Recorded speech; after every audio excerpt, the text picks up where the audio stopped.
not conducive to fire activity, but they're conducive to fire growth.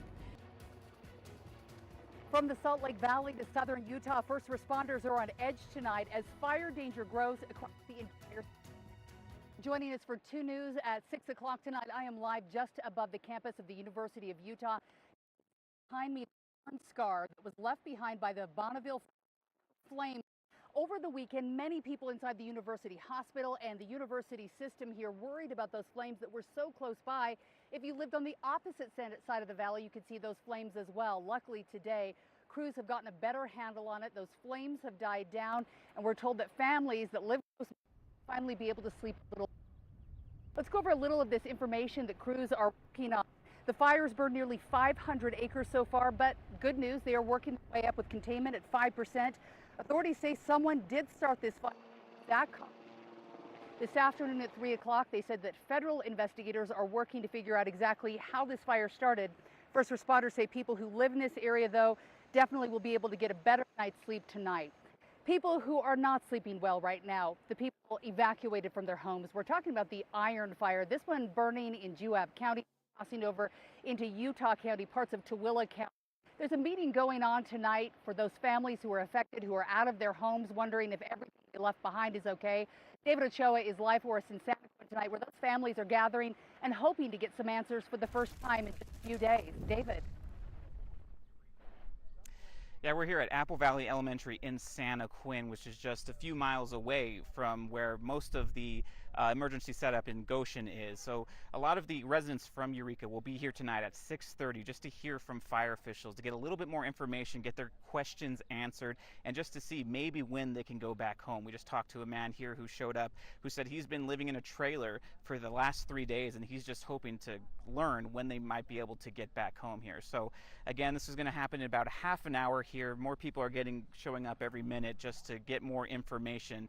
And if you can't make it here to Santa Quin, to the elementary school, to see it, Utah Fire Info on Facebook will be streaming this meeting live. So if you can't make it, you need to watch it some other way, you can do it in that way. But we'll be here at 6:30 just watching the meeting, see if what information comes from that, from the updates and those questions again, and the answers that residents get, and we'll bring that to you here on KUTV. Reporting live from Santa Quin, David Ochoa, KUTV 2 News. David, thank you. The Iron Fire now is the largest burning in our state, close to 25,000 acres. The last time it was mapped, we'll get some updated numbers later tonight. It continues to grow in size. They're at 0% containment. If you live in multiple counties, you've been seeing those flames as you go to bed over the last couple of nights. Leslie Duarte has been in Eureka talking to families and firefighters there. The evacuation center in Alberta, where people have been staying. This is about 15 minutes away from the town of Eureka. Right behind me is the fire that is burning on this hillside. At times we've seen fire activity pick up. Right now the winds have calmed down, but that could change at any moment.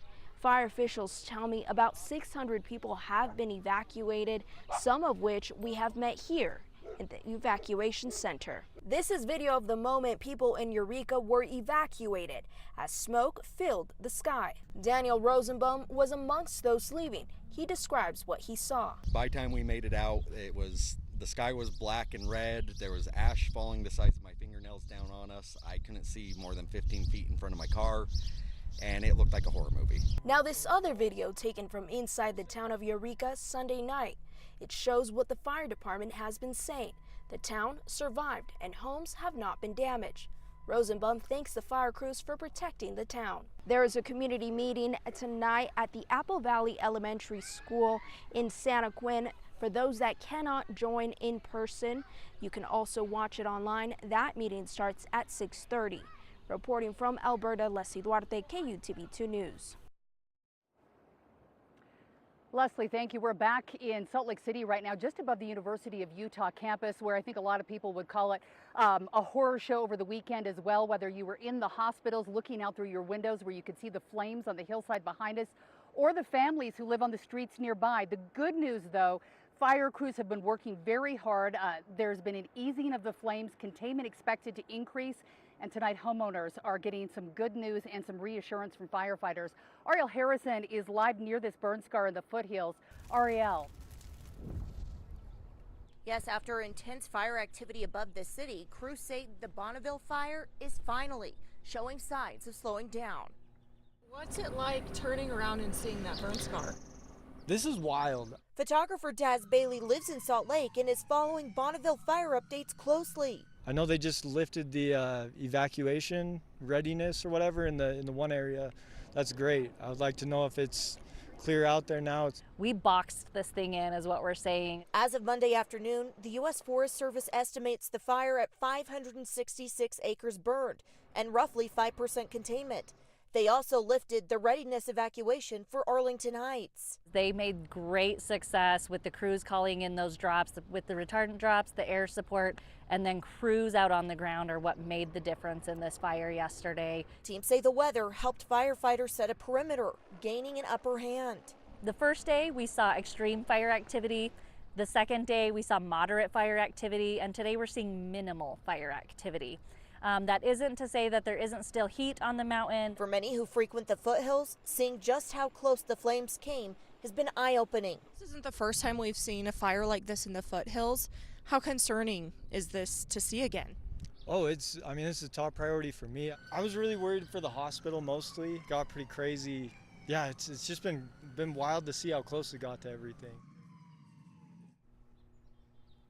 Now coming back out here live, take a look at the burn scar. You can see just where the flames came through, charring the hillside. We do know that roughly 150 personnel are assigned to this fire. We do expect a containment update now at any moment tonight.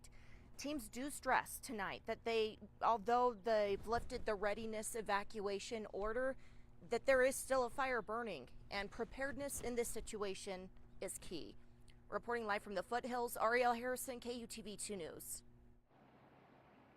Ariel, thank you. We've seen some of those fire crews where we're standing now. We're on the Bonneville Shoreline Trail. You can see how dry this is. This is all the foxtail that grows along here that's just so dry and goes up in those flames so quickly. Just above us, you can see where that burn scar is. Luckily, it didn't make it into the power lines this weekend or down here next to the parking lot by the hospital system. But it was a nerve-wracking weekend. Mother Nature certainly playing a role. It is hot, it's dry. We do want to check in with meteorologist Chase Thomas and to talk a little bit about what we're dealing with tonight and in the days ahead, because Chase, we've already had 3 fires in the foothills of Salt Lake City just in the last week alone. Yeah, and you can probably tell how smoky it is here in the Salt Lake Valley. Not only in the Salt Lake Valley, but for most of the Wasatch Front, especially to our west and to our south. If you're downwind from some of these fires, including the Hastings fire, that's what a lot of that smoke is coming from out in Tooele County. And for folks in Utah County, it's from the Iron fire that is burning just to your southwest. We have some of the worst air quality in the entire country right here in the Salt Lake Valley. About 2 hours ago, we were in the red, which is unhealthy. Most of the day, though, in the orange, which is unhealthy for sensitive groups, and that will be the forecast for the next couple days. It's also hot. Temperatures in the low 90s. We're a few degrees above average. The silver lining, though, at least for today, relatively light winds, anywhere between about 5 to 15 miles per hour. It will stay warm through this evening. No jacket needed unless you're right outside the studio. Temperatures, once the sun goes down into the 80s, overnight temperatures staying very mild with those clear skies in the low 70s and upper 60s. I am tracking our next weather maker. Right now, this ridge of high pressure is to our